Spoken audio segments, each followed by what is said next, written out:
the most forgotten American sports coupes of the 90s. In this video, I'll be talking about some of the best American sports coupes released in the 1990s that were eventually forgotten over time. If you're ready, let's not waste any time and get started. Number 11, Dodge Daytona IROC RT. The Dodge Daytona IROC RT was produced in 1992 and 1993, serving as one of the last true representatives of Dodge's sport coupe heritage. Under the hood was a 2.2-liter turbocharged Lotus-designed DOHC 16-valve engine producing 224 horsepower. Paired with a 5-speed manual transmission, it could reach 0 to 60 miles per hour in about 6.5 seconds with a top speed of 148 miles per hour. For its time, it was one of the most powerful 4-cylinder cars in the world relative to its weight. As for production numbers, around 250 units were built for the US market in 1992, and that number dropped to just 184 in 1993. Initially, it was available in only 3 colors: red, white, and black, with green added in 1993. Today, finding a clean Daytona is extremely difficult, so why was it forgotten? The Daytona nameplate disappeared entirely after 1993. In 1995, Dodge shifted the sport coupe segment in a different direction with the Avenger. Its short lifespan and confusion around the IROC name being associated with the Charger turned this car into a hidden gem that many people don't even recognize today. But now at least you know about it. Number 10, Oldsmobile Cutlass Calais 442.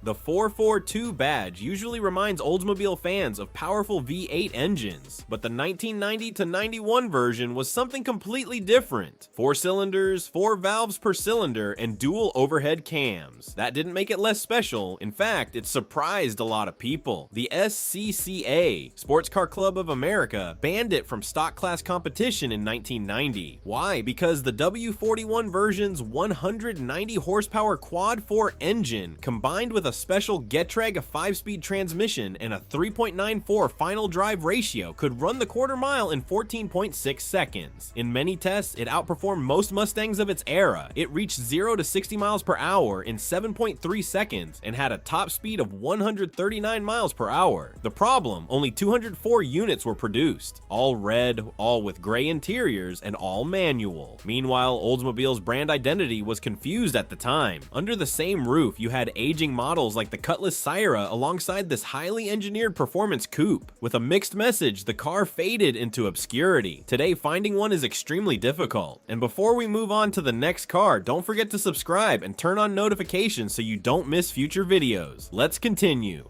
Number 9, Dodge Avenger. At first glance, this car practically sold itself. The front end was inspired by the Viper, while the rear styling echoed the Stealth Coupe. Replacing the Daytona in 1995, the Dodge Avenger looked bold and promising. And at first, that promise worked. But under the hood, things were less impressive. The base engine was a 2.0-liter DOHC 4-cylinder, producing 140 horsepower. The ES model upgraded to a 2.5-liter V6, delivering 155 horsepower in 1995 and 163 horsepower from 1996 onward. However, that V6 was available only with an automatic transmission, no manual option. Meanwhile, rivals like the Honda Prelude and Mitsubishi Eclipse offered far more complete performance packages at the time. Interestingly, the Avenger was built alongside the Chrysler Sebring at the Diamond Star Motors plant in Illinois, based on the Mitsubishi Galant platform. It promised a strong sports image, but the performance didn't quite match. Production quietly ended in 2000, and the Stratus Coupe replaced it. Number 8, Buick Reatta. In 1988, Buick wanted to prove something. It didn't just make grandma cars. Its answer was a 2-seat hand-built Grand Tourer with a touchscreen interface. Yes, a touchscreen in 1988, one of the most overlooked technological pioneers in automotive history. For the 1990 to 91 models, the interior received a major redesign, and a convertible version, designed by ASC, was introduced. It was Buick's first convertible since 1985. Power came from a 3.8-liter V6, producing 165 horsepower in 1990 and 170 horsepower in 1991. A 4-speed automatic transmission was the only option. The real issue with the Reatta was identity. It wasn't as performance-focused as a Corvette, nor as luxurious as a Cadillac Alente. It sat awkwardly in between. GM discontinued it in 1991, a great idea that never quite found the right place in the market. If you ever see a Reatta, remember, it was hand-built at the Lansing factory. Number 7. General Motors EV1. Between 1996 and 1999, General Motors took a radically different step in both design and engineering. The EV1 featured a 137 horsepower 3-phase AC induction motor, produced zero emissions, and accelerated from 0 to 60 miles per hour in about 7.7 seconds. The first generation used lead-acid batteries with a range of 60 to 100 miles. In 1999, the second generation switched to nickel metal hydride battery packs, increasing range to around 140 miles. A total of 1,117 units were produced. None were ever sold, only leased. Carefully selected drivers in California and Arizona could lease one for $399 to $549 per month. Thousands of people, including celebrities, wanted to own the car, but in 2003, GM recalled them all and crushed most of them. Former GM CEO Rick Wagoner later admitted that killing the EV1 was the biggest mistake of his career. Number 6. Ford Thunderbird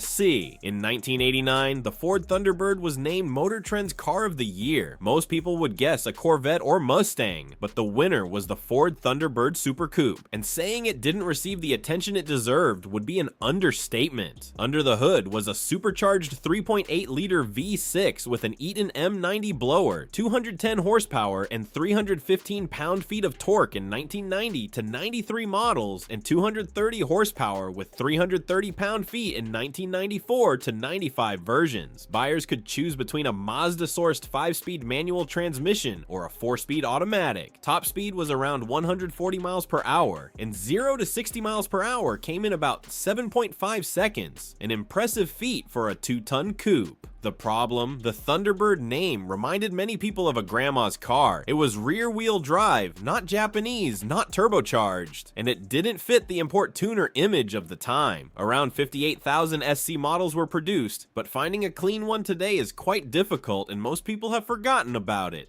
Number 5. Lincoln Mark 8. Ford developed an engine for the Mustang Cobra, then had a better idea and put it in a Lincoln first. The Mark 8 was the first car to use Ford's 4.6-liter DOHC 32-valve all-aluminum V8 engine. It produced 280 horsepower and 285 pound-feet of torque. Starting in mid-1995, the LSC version delivered 290 horsepower and featured true dual exhaust. It came with a 4-speed automatic transmission, rear-wheel drive, and fully independent air suspension as standard. It could accelerate from 0 to 60 miles per hour in under 7.5 seconds. Serious performance for the mid-1990s. So why was it forgotten? Because it wore a Lincoln badge. People didn't expect a sporty coupe from Lincoln. They expected large, soft, luxury sedans. Yet the Mark 8 competed directly with the Cadillac Eldorado and Lexus SC400. It was discontinued in 1998. Number 4. Chevrolet Beretta Z26. The Italian firearms manufacturer Beretta sued General Motors over trademark infringement, eventually settling for $500,000. And that's where the car's name comes from. The 1994 Z26 initially featured the 2.3-liter DOHC Quad 4 engine, producing 170 horsepower, paired with a Getrag 5-speed manual transmission. It was powerful, fun, and distinctive. However, this setup lasted only 1 year. Starting in 1995, the engine switched to a 3.1-liter V6 producing 155 horsepower, later increased to 160 horsepower, and this time it was available only with an automatic transmission. The Beretta was produced from 1987 to 1996 with more than 900,000 units sold overall, but the Z26 was offered only during the final 3 years. It was stuck between the Camaro and Mustang, not fully a sports car, not fully a refined coupe. At the end of 1996, the Beretta was discontinued, and the Z26 disappeared with it. Today, finding one is nearly impossible.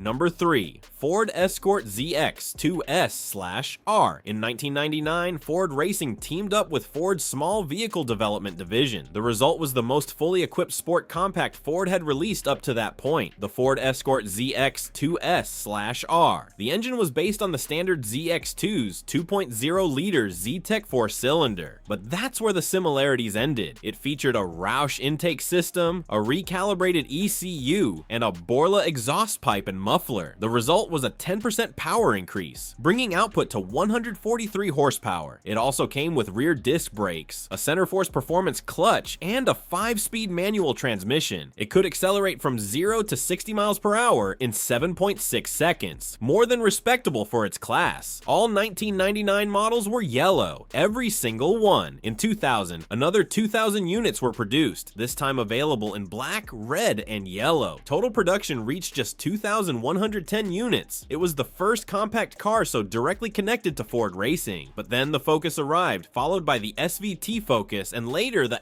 ST models, and the ZX2S/R. It continues to be forgotten in garages, often still wearing its bright yellow paint. Number 2, Eagle Talon TSi AWD. Was it a Mitsubishi, a Dodge, or something else entirely? The answer is all three. The Eagle Talon came from the Diamond Star Motors joint venture factory in Illinois, a collaboration between Chrysler and Mitsubishi. It shared the production line with the Plymouth Laser and Mitsubishi Eclipse, but the Talon had its own unique identity. The TSi AWD version featured a 2.0-liter turbocharged 4G 6.3 engine, producing 195 horsepower and 203 pound-feet of torque, paired with a 5-speed manual transmission and limited slip differentials in both the center and rear. It could go from 0 to 60 miles per hour in the mid 6-second range. First generation 1990 to 91 models had a detail many people today forget: pop-up headlights. In the second generation, 1995 to 98, power increased to 210 horsepower. Car and Driver placed it on its 10 best list 3 consecutive years: 1990, 1991, and 1992. But the Eclipse name was always more prominent, and the Eagle brand stayed in the background. By 1998, only 4,304 units were sold, and soon after, the Eagle brand disappeared entirely. Geo Storm GSi. The Geo Storm GSi was essentially an Isuzu Impulse built through the GM-Isuzu partnership. However, in the early 90s, it became one of the most overlooked sport compact models to wear a Geo badge. Under the hood was a 1.6-liter DOHC16 valve 4-cylinder engine producing 130 horsepower, paired with a 5-speed manual transmission. Lightweight and eager to rev, it could reach 0 to 60 miles per hour in the mid 7-second range. The reason it was forgotten is that it remained in the shadow of its competitors, and its production came to an end after just 3 years.